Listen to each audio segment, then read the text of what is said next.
Hey there, I'm Ava, the artist that all the newspapers and critics have been talking about for the past 6 months. I live in a cozy apartment with canvases piled up like old newspapers in every corner.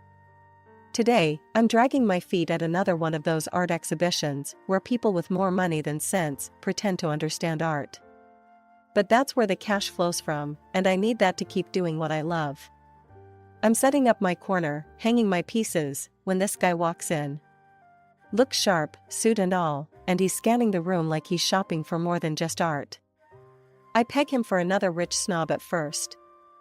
His eyes stop at my biggest piece, and there's a pause. Then he strolls over, all casual like he's walking into a friend's house uninvited. "That's quite a storm you've captured," he remarks, pointing at my painting of a tumultuous sea. "Yup, it's a mess all right," I reply, wiping my hands on my jeans. Not really in the mood to entertain. He chuckles, a deep sound that seems genuine. "I'm Ethan," he extends his hand, not a speck of pretension. That takes me off guard. "Ava," I shake his hand, firm and brief. Got tired of painting still lives and sunsets. Thought I'd throw some real life onto the canvas. "That's refreshing," he nods, glancing back at the painting. "It's raw, powerful." I'm about to thank him when he asks, "Got a minute to talk about your work? Maybe over coffee?"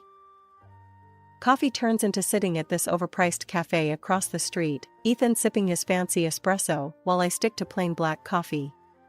He talks art like he knows it, really knows it. Turns out he owns a couple of galleries and isn't just some suit. "So, you make a living just throwing paint around?" he teases, eyebrow raised. "Beats wearing a tie," I shoot back, smiling despite myself. "We talk about everything, art, music, crappy movies." He's easy to talk to, and I find myself opening up about my dream of making it big without selling out. He listens, really listens. "You're not like the usual artists I meet," he admits. "You're not all airs and graces. You're real, like your paintings." "Thanks, I guess," I say, still wary of compliments. Most guys don't look past the surface, you know? They see a girl who likes to paint, not someone trying to make something of herself. Well, I see someone talented. And it's not just about the art. It's about the artist. You've got something, Ava. Don't let anyone tell you different. The afternoon fades into evening, and I realize I've enjoyed myself. He walks me back to the exhibition, and before we part, he hands me his card. "Think about what I said, Ava. Maybe we can talk more, set up something for your work. No pressure, just think about it." "Yeah, maybe," I take the card, surprised at myself for even considering it. He gives me a small wave and heads back into the crowd, leaving me with a weird feeling in my gut. Like maybe, just maybe, this wasn't just another pointless chat. Life's funny, ain't it? One minute you're slinging paint on a canvas in some dingy studio, and the next, you're being whisked off your feet by a guy who actually gets you. That's been my ride with Ethan. A year of surprises, and not the bad kind. We found ourselves at this tiny Italian place he likes, tucked away in a side street where you'd miss it if you blinked. The kind of spot where the owner knows your name and the food tastes like an old family recipe. Ethan's all smiles tonight, more than usual, and I can't help but feel a buzz in the air. He's fidgeting, which ain't like him at all. I'm about to call him out when he clears his throat, all serious like he's about to deliver the evening news. "Ava, I've been thinking," he starts, and I brace myself.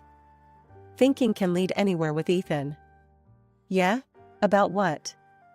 I keep it cool, sipping my wine like it's just another Tuesday. "About us.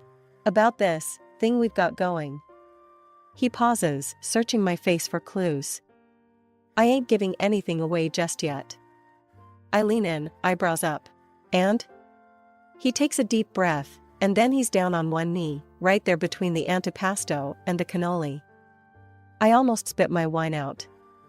"Ava, will you marry me?" He's holding up this ring, simple but perfect, and for a hot second, I'm speechless. I blink, making sure I'm not 3 glasses deep into a wine dream. "Ethan, are you for real right now?" "As real as it gets." He's grinning, and damn, he looks hopeful. Hell, yes, I laugh, more out of shock than anything. Yeah, Ethan, I'll marry you. The whole restaurant's watching now, clapping, and the owner's bringing over another bottle of wine on the house. Ethan slides the ring on my finger, and it fits like it's always been there. We're laughing and kissing, and for once, I'm not thinking about tomorrow or the next day. Just here, now. He's all lit up, eyes shining. I wasn't sure what you'd say. Really? Come on, when have I ever managed to say no to you? I tease, but I'm riding the high, too. It's just, you're not the typical girl, Ava. You've got this fire, and I never wanted to be the guy to put that out. He's sincere, and it hits me hard, right in the feels. Ethan, you're about the only person who hasn't tried to. I admit, feeling that weird warm fuzz that comes with too much truth and just enough wine. We talk plans, dream big about what comes next. Maybe a small wedding, something low-key, but real nice. We're both grinning like idiots by the time we leave, the cool night air doing nothing to sober the buzz. The wedding was a blast, a real fairy tale kind of day. There I was, in a white dress that made me feel like I was floating on air.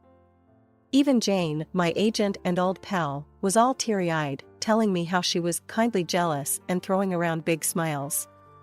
It felt like everything was falling right into place. Life with Ethan started out like we were living some kind of dream. We set up house together, and those early days felt full of promise. I was on fire creatively, spending long hours in my studio across town, splashing my thoughts and moods across canvases that just kept piling up. Ethan was all praises then, always saying how amazed he was at what I could create and how hard I worked. But you know how it is, the honeymoon phase doesn't last forever. It wasn't long before I started noticing a shift in Ethan. At first, it was just little signs, like him coming off a bit sharp over dinner or fussing over small stuff that didn't matter. Then it got more intense, especially about my paintings. Why don't you just sell some of these, Ava? He'd start in, his tone more accusing than questioning. You've got dozens just gathering dust here. They're for the upcoming exhibition, Ethan, I'd explain, trying to keep my cool. It's important, you know this. It could really kick things up a notch for my career. But he wouldn't have it. Look, we could use the money, Ava. And honestly, how many more do you need to keep? Things got even more complicated when Jane started dropping by more often. I thought she'd have my back, but it turned out she was singing the same tune as Ethan. One afternoon, she came in laughing about something Ethan had said. He's right, you know. We could practically wallpaper our houses with all the paintings you refused to sell. Her words, meant as a joke, stung. I let it slide once, twice.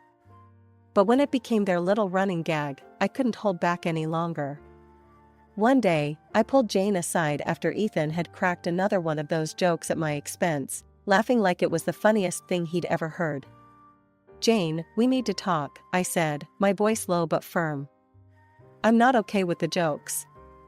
And I'm not okay with you teaming up against me about my work. She looked taken aback, her face flushing with embarrassment or maybe guilt. Ava, I didn't realize it was bothering you that much. It is, and it stops now, or I'm finding a new agent, I said, not wanting to mince words. Ava, come on, you know I was just messing around. Jane tried to smooth things over, her usual confidence slipping. I'm sorry, really. It won't happen again. From then on, things were a bit tense. Ethan kept pushing, and Jane kept her distance, maybe out of guilt, maybe just laying low. I threw myself into my work even harder, partly because it was all I had left that felt right. I wasn't just creating art anymore, I was holding on to the only part of my life that still made sense. Suddenly the smell of paint and thinner, once my allies, had turned into my enemies. Just stepping into my studio made my stomach churn. At first, I chalked it up to stress or maybe a bug I caught, but when the morning started with me hugging the toilet, I knew it was more than just stress or bad takeout. So, I did the one thing that scared me more than a blank canvas, I bought a pregnancy test. Waiting for those lines to appear felt longer than waiting for paint to dry. And there it was, a positive. My heart was racing, a mix of fear and something like joy. I was going to be a mom. I couldn't wait to tell Ethan. I imagined him being thrilled, picturing us as one of those happy families in diaper commercials. But reality has a lousy way of knocking the wind out of you. I told him that evening, the positive test in my hand like some kind of peace offering. His face dropped, and not in a good way. "Ava, we can't do this right now. This is the worst timing," Ethan blurted out, his words like ice water down my back. "What do you mean, we can't do this?" "It's happening, Ethan. It's real," I said, my voice shaky. "We need to get rid of it. We're not ready to be parents." He was almost cold, detached. My heart felt like it was cracking right down the middle. "No, I can't do that. I won't," I said, finding strength I didn't know I had. "If you decide to keep it, don't expect anything from me." His words were a slap, harsh and stinging. I broke down after he left the room. I've never felt so alone. My whole life was about creating, and here I was, creating a life, and the man I loved was turning his back on it, and on me. I called Jane, hoping for some support, some understanding. But even she couldn't mask her hesitation. "Congrats, Ava, but are you sure about this? Maybe Ethan's right. This could really change things for you, for your art." She tiptoed around the edges of what she really wanted to say. "I didn't call to debate this, Jane. I thought you, of all people, would get it." I hung up, feeling the rift between us widen. With the studio now a no-go zone due to my sudden aversion to paint smells, I spent more time outside, walking in the park, trying to clear my head. The more I thought about it, the more I realized I was on my own in this. Ethan became more distant each day, obsessed only with my work, or the lack of it. "When is your exhibition? When are you going to start selling again?" he would ask, not even trying to hide his frustration. I'd snap back. "It's on hold, okay? Can't you see I'm dealing with a bit more than just paintings here?" But he didn't see. Or he didn't want to. Our conversations turned into arguments, quick and sharp like a brush flicking too much paint off its bristles. I was alone, truly alone, but also determined. I had a new life growing inside me, and like my paintings, I was going to see it through, no matter how tough the audience. After weeks of battling morning sickness and steering clear of my studio, the day I felt like myself again, I couldn't wait to get back to my sanctuary. The smell of paint no longer made my stomach turn, and I was eager to lose myself in my work once more. But as soon as I stepped in, something felt off. A quick glance around, and I noticed gaps where there shouldn't be. Some of my paintings were missing. Panic knotted in my chest. I racked my brain. Had I moved them? Sold them and forgot? No way, I would remember selling my own work. I darted to the old PC tucked in the corner, the one hooked up to the security cameras I had installed years back when a local punk thought it'd be fun to tag the warehouse. I never thought I'd need them for anything more than scaring off vandals. Fast forward through hours of nothing, and then, there he was, Ethan, looking sketchy as hell. He was lifting my paintings, one by one, and then walking out. My heart raced. What the hell was he doing? Was he selling my work on the side? But why? I sat back, feeling like I'd been punched. I couldn't confront him, not yet. I needed more info. I grabbed my phone and dialed the number of a private investigator I'd found online, someone with good reviews who didn't look like they'd spill the beans for a quick buck. "Yeah, I need someone tailed. My husband. I think he's up to something bad," I told the PI, my voice a mixture of anger and disbelief. "Understood. We'll start following him today and keep you updated," the PI assured me. For the next 3 weeks, I was on edge, pretending everything was normal around Ethan while waiting for the investigators' calls. He updated me regularly, and the news wasn't good. Ethan was neck-deep in debt, something about bad business deals and loans coming due. It turned out he was using my paintings to keep his creditors at bay. The worst part? Jane was in on it. The two of them were a team, selling my originals and replacing them with fakes. The PI even got photos of them together, laughing, looking way too cozy.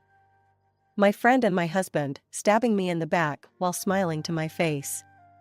When I was alone, I'd replay their conversations in my mind. I told you, Ava will never notice. She trusts us completely. Ethan's voice, smug and confident. Yeah, she's too stupid to notice anything even under her nose, Jane's reply, dripping with disdain. Their betrayal burned in my chest, a constant ache. But I pushed the pain down and focused on my plan. I couldn't tip them off that I knew. I started checking each of my paintings, comparing them to the photos I had on my computer. One by one, I identified the fakes. They were good, but not good enough to fool the artist's eye. I marked each replaced painting discreetly, deciding to keep this to myself until the exhibition. I wanted to expose them publicly, to show everyone their true faces. The day of the exhibition finally arrived. I was a bundle of nerves and anticipation. Everything had to be perfect, not just the art on the walls, but the performance I was about to put on.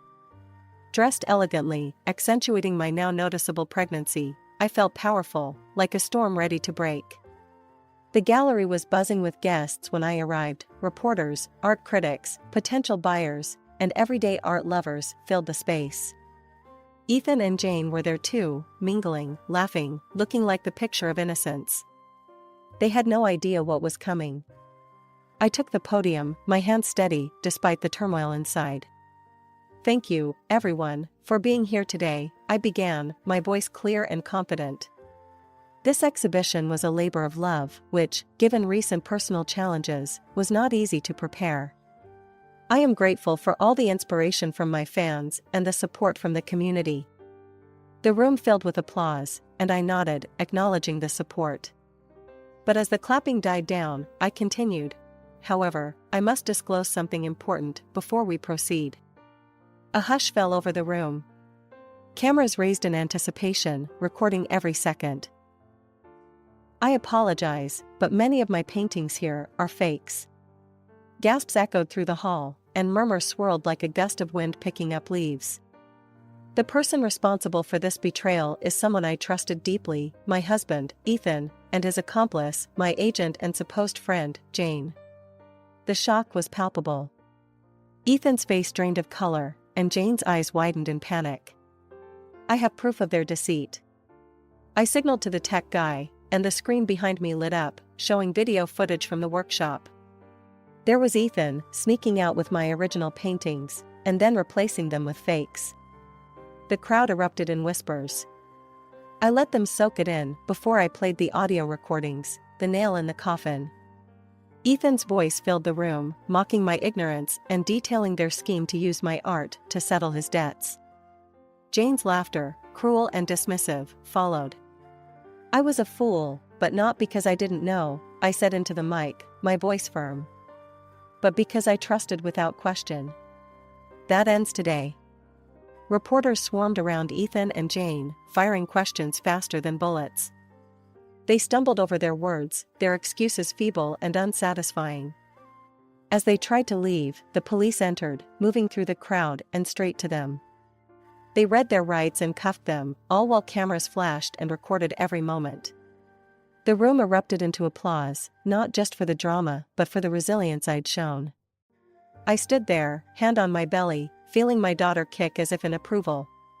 The fallout from the exhibition scandal turned my life upside down, but this time in a good way. My paintings, once confined to my studio and the occasional gallery wall, were now in high demand. Prices for my work skyrocketed as art lovers clamored to own a piece of the story. With the rush of new attention, my phone was buzzing nonstop. Interviews, talk show invites, and gallery offers flooded in. It was overwhelming but exhilarating. "You're a hot commodity, Ava." My new agent, Mike, chuckled over the phone. He was a straight shooter, recommended by a fellow artist who swore by his honesty. "We've got to strike while the iron's hot." Amidst the chaos, the most profound change came quietly, a baby girl with her mother's stubborn streak and her father's deep blue eyes. Holding her for the first time, I felt a surge of protectiveness. "I'll call you Mia," I whispered. She was my new beginning. The divorce from Ethan was messy, but swift. My lawyer was a bulldog, fighting tooth and nail for every penny of compensation and child support. "He'll pay for what he did, Ava. Not just in cash," he had promised me early on, and he delivered. The day Ethan and Jane were sentenced was a spectacle. The courtroom was packed, the air thick with anticipation. I sat in the front row, Mia cradled against my chest, a silent observer to her parents' past unfolding. Ethan couldn't meet my gaze. He and Jane looked small, deflated, gone was the arrogance and the smug smiles. When the judge handed down the sentence, short prison terms but long-lasting public disgrace, they merely nodded, accepting their fate without a word. Life settled into a new rhythm after that. Mia grew quick as a flash, giggling and babbling her way into everyone's hearts. My studio became my sanctuary once again, only this time with a crib in the corner and baby toys scattered among paint tubes. Mike was a godsend, handling the business side with a deft touch that left me free to create. "You've got a gallery opening in New York next month," he informed me one afternoon as I dabbed at a canvas, Mia playing at my feet. "New York, huh? Sounds like a big deal," I mused, not pausing my brushstrokes. And so, with my past tucked away like the darker colors on my palette, I painted my future in bright, bold strokes. Mia's laughter filled the air, a sweeter melody than any acclaim or applause. It's been 3 years since the dust settled on the chaos that was my old life. 3 years, and I've carved out a space for myself and Mia that's about as peaceful as it gets. We're living in a cozy house with a sprawling backyard where Mia can run around and I can breathe easy. My art? It's taken off in ways I only dreamed of. Collaborating with galleries, my paintings fetching prices that make me do a double take, it's all still a bit surreal. I was in the middle of setting up a new canvas in the makeshift studio I rigged up in the garage when my phone buzzed. The screen flashed Ethan's name. Hesitating just a second, I answered, bracing myself. "Ava, it's Ethan. I've been thinking a lot since everything.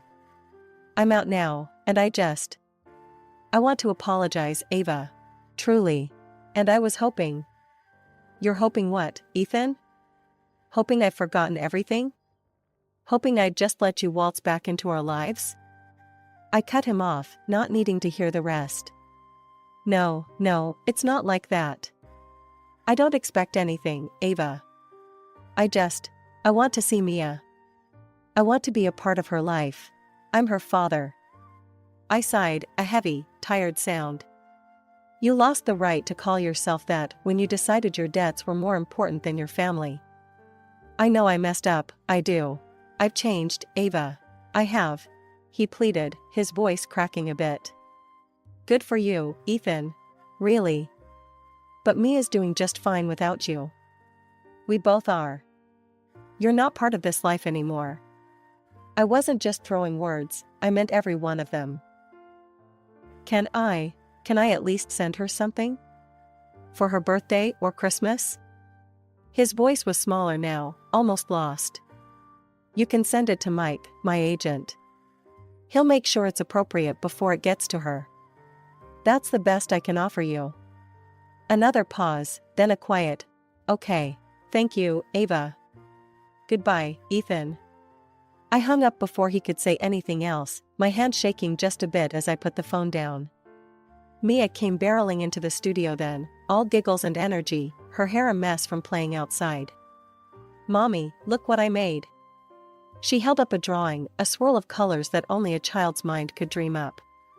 "It's beautiful, sweetheart," I said, pulling her into a hug, the earlier phone call already fading from my mind. "Absolutely beautiful." Life had a funny way of balancing out. For every bad memory, there was a moment like this, so full of joy and innocence it made everything else seem small. I was making art, raising my daughter, and living a life I had fought hard to reclaim. No, it wasn't always easy, but it was ours, and it was filled with more love and laughter than I ever thought possible. The galleries kept calling, Mia kept growing, and I kept painting, Our days a canvas that we filled together, bold and bright. Ethan was just a shadow, a part of a past chapter that was closed and done. As Mia tugged on my hand, pulling me back to her world of make-believe and masterpieces, I knew we were exactly where we needed to be. In a home filled with love, light, and the laughter of a little girl who knew she was the heart of her mother's universe.